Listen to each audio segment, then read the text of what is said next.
नमस्कार, विकल्प क्लासेस में आपका स्वागत है। आज हम करेंट अफेयर्स के एक टॉपिक भारत के आगामी लक्ष्य और आगामी समय में होने वाले आयोजनों की चर्चा करेंगे। तो चलिए पहले देखते हैं भारत के आगामी लक्ष्यों को। तो पहला है टीबी मुक्त भारत अभियान।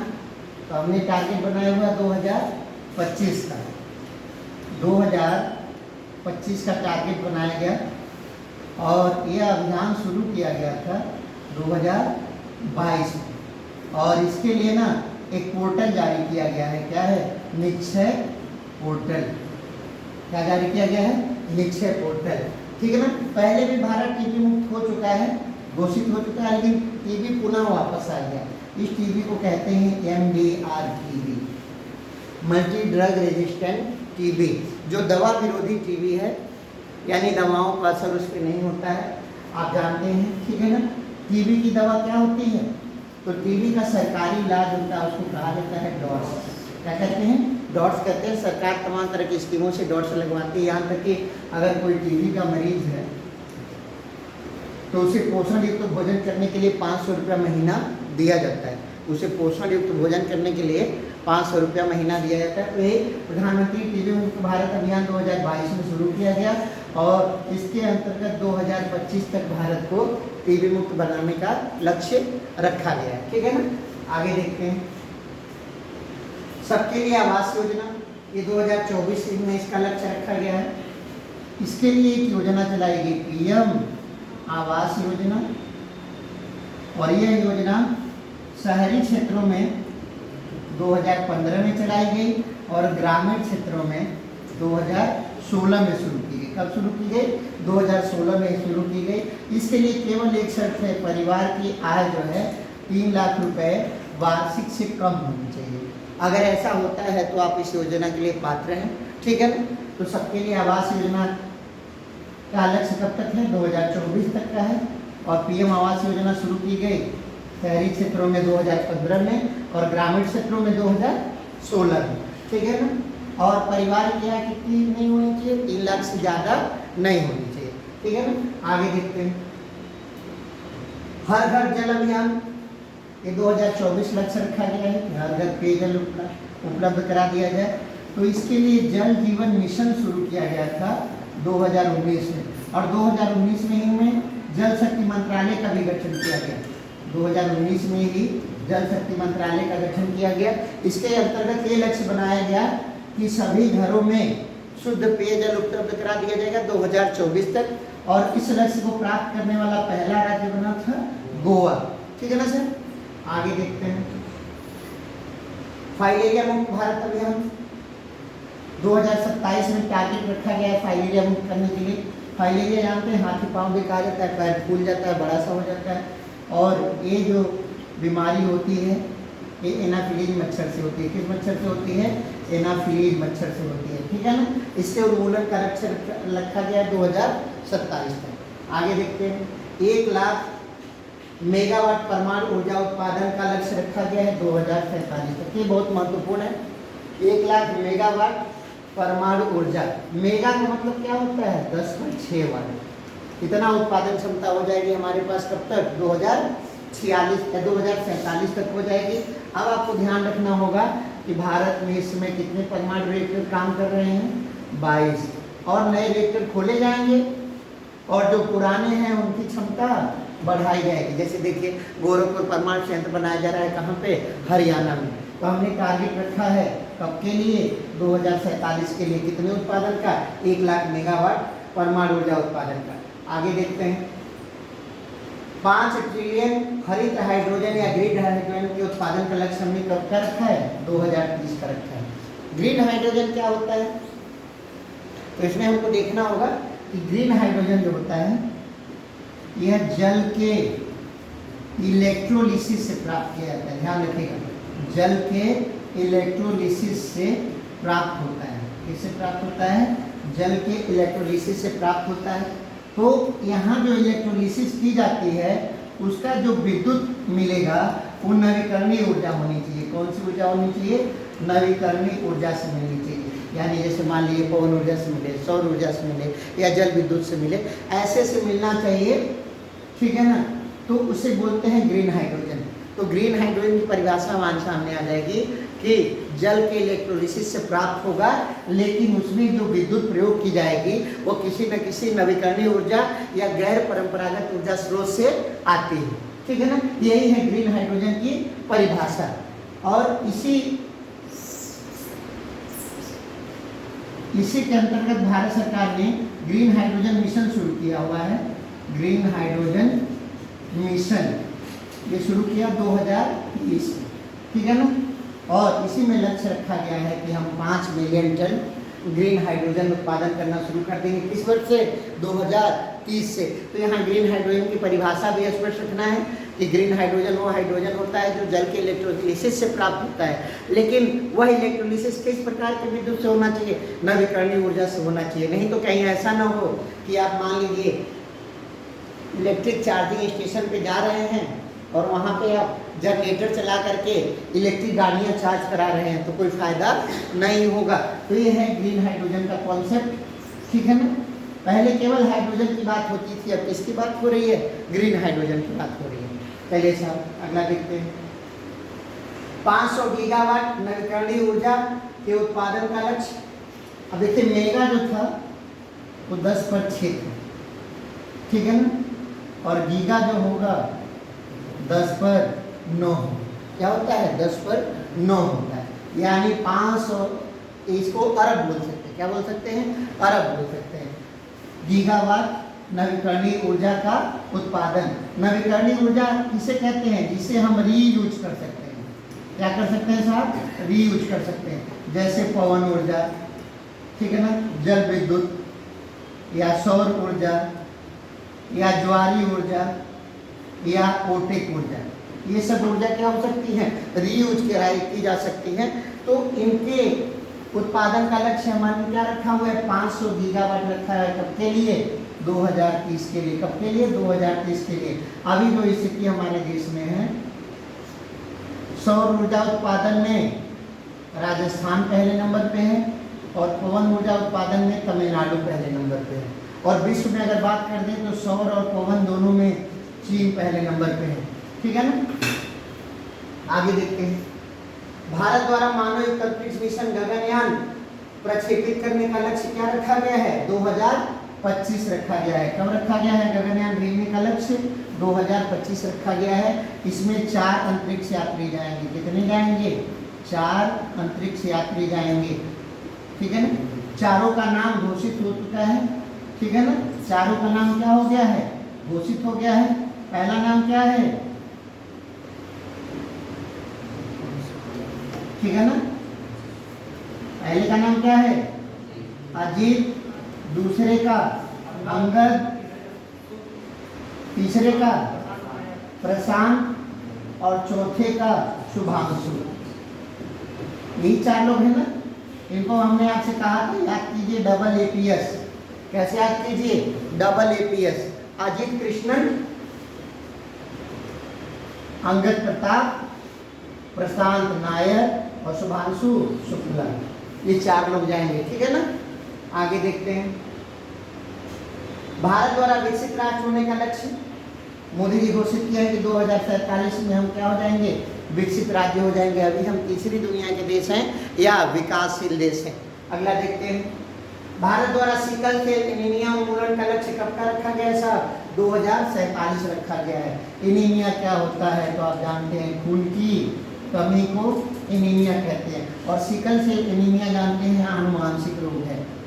कैसा रोग है? आनुवंशिक रोग है। तो जानते हैं इसके उन्मूलन का लक्ष्य रखा गया है 2047 तक के लिए। कब तक के लिए? 2047 तक के लिए। अगला देखते हैं। भारत का कार्बन न्यूट्रल होने का लक्ष्य क्या है? 2070 है। ये सबसे इम्पोर्टेंट प्रश्न है, हो सकता है कि इस पे निबंध भी आ जाए। तो जानते हैं कार्बन न्यूट्रल होने का सेंस क्या होता है? पहले देखिए इसका अर्थ क्या होता है। तो इसका अर्थ होता है कि ग्रीन हाउस गैसों का उत्सर्जन, ग्रीन हाउस गैसों का उत्सर्जन शून्य हो जाए। क्या हो जाए? शून्य हो जाए। या अगर थोड़ा पढ़ी लिखी भाषा में कहेंगे तो कार्बन फुटप्रिंट शून्य हो जाए। कार्बन फुटप्रिंट क्या होता है? प्रति व्यक्ति की दर से उत्सर्जित कार्बन डाइऑक्साइड की मात्रा को क्या बोलते हैं? कार्बन फुटप्रिंट बोलते हैं। ये शून्य हो जाए, या एकदम सरल भाषा में कहेंगे तो CO2 का उत्सर्जन बंद हो जाए। इसको कहते हैं कार्बन न्यूट्रल होना। क्या होना है? कार्बन न्यूट्रल होना कहते हैं। तो भारत सरकार ने इसका लक्ष्य रखा हुआ है 2070 का। पहली बार भारत ने इसका वादा किया COP26 में। कब किया भारत ने इसका वादा? COP26 में। और जानते हैं दुनिया भर के अधिकांश देशों ने 2050 अपना लक्ष्य तय किया हुआ है। जैसे 2050 तक जापान ने कहा है कि हम क्या हो जाएंगे? कार्बन न्यूट्रल हो जाएंगे। क्या हो जाएंगे? कार्बन न्यूट्रल हो जाएंगे। हमारे एक शहर में मुंबई ने भी कहा है कि हम 2050 तक कार्बन न्यूट्रल हो जाएंगे। आपका एक राज्य है तमिलनाडु। तमिलनाडु ने कहा है कि हम 2050 तक कार्बन न्यूट्रल हो जाएंगे। और जलवायु परिवर्तन नीति घोषित करने वाला पहला राज्य कौन सा है साहब? तो तमिलनाडु है। जलवायु परिवर्तन नीति घोषित करने वाला पहला राज्य कौन सा है? तमिलनाडु है। अब देखिए यहाँ और भी बातें हैं। भारत का पहला कार्बन न्यूट्रल गांव पल्ली गांव बना था जम्मू कश्मीर का, ठीक है ना। भारत का पहला कार्बन न्यूट्रल राज्य किसे कहा जाता है? तो हिमाचल प्रदेश को कहा जाता है। किसको कहा जाता है? हिमाचल प्रदेश को कहा जाता है। किसको कहा जाता है सर? हिमाचल प्रदेश को कहा जाता है। तो इम्पोर्टेंट क्वेश्चन है, ध्यान रखना है इसको। आगे देखते हैं। भारत द्वारा अंतरिक्ष स्टेशन स्थापना का लक्ष्य कब तक रखा गया है? हमने लक्ष्य रखा है कि 2035 तक हमारा अपना अंतरिक्ष स्टेशन होगा। जैसे मान लीजिए रूस का रहा है, अमेरिका का रहा है। अभी तियोंग एक स्टेशन है, वो चीन का है। तियोंग अंतरिक्ष स्टेशन किसका है? चीन का है, ठीक है ना। किसका है? चीन का है। तो हमने भी घोषित किया हुआ है कि हम क्या करेंगे? 2035 तक अपना अंतरिक्ष स्टेशन स्थापित कर लेंगे, ठीक है ना। अगला, भारत द्वारा जनसंख्या स्थिरीकरण का लक्ष्य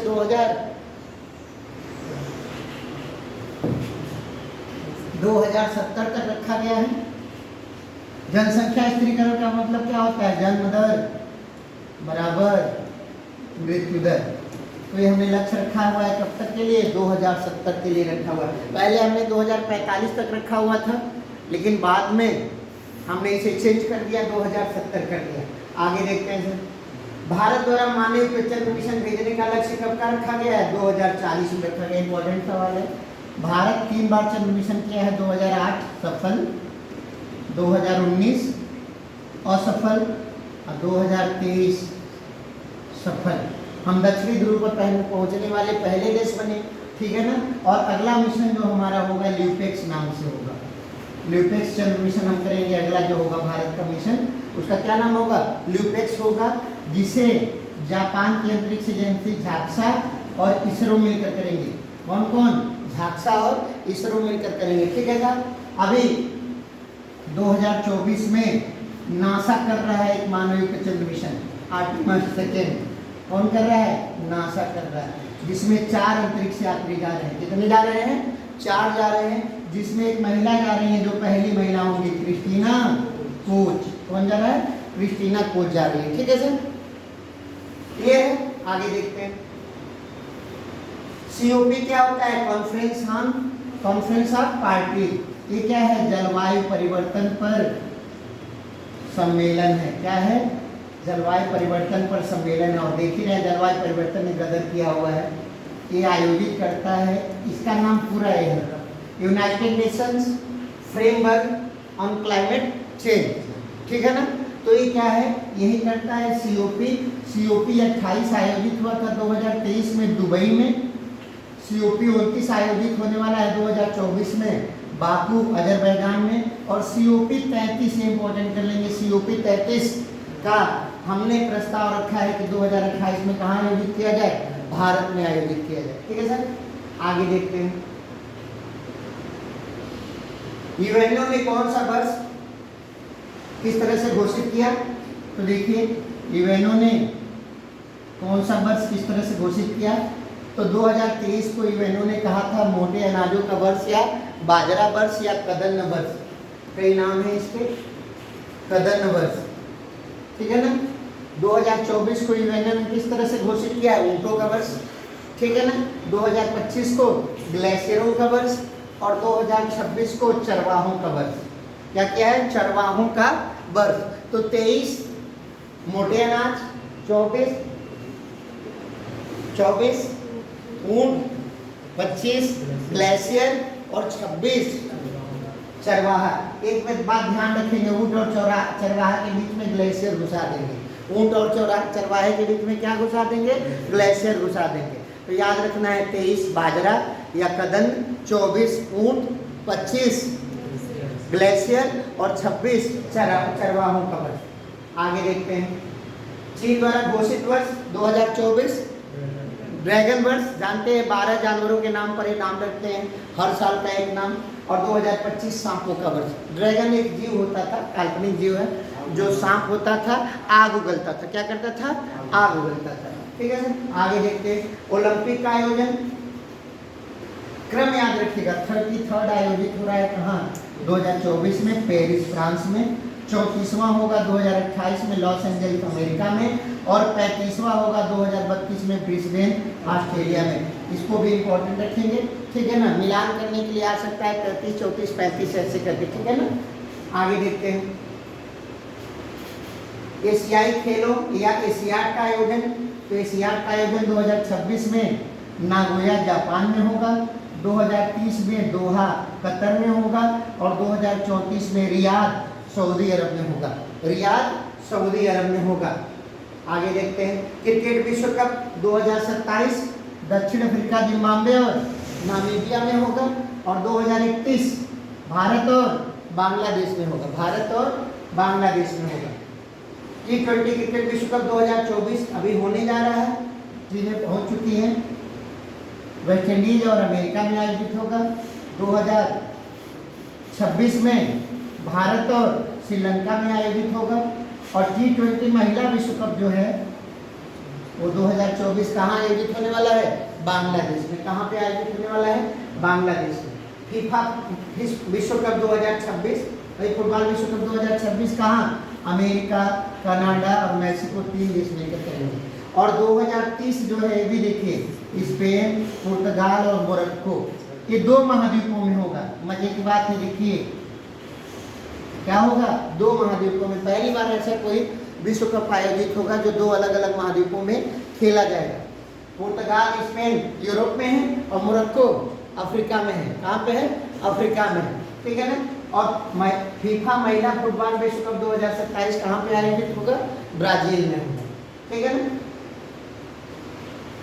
हॉकी विश्व कप 2026 नीदरलैंड और बेल्जियम में होगा, ठीक है ना। आगे देखते हैं। राष्ट्रीय खेल 2023 में गोवा में आयोजित हुए और 2024 में उत्तराखंड में होने वाले थे, लेकिन ओलंपिक में बड़े खिलाड़ी जा रहे हैं, इसीलिए सरकार ने कहा है कि एक साल इसको पोस्टपोन करते हैं। इनका आयोजन कब होगा? 2025 में होगा। अगर किसी प्रश्न में कोई कंफ्यूजन हो तो आप कमेंट करके पूछ सकते हैं। धन्यवाद।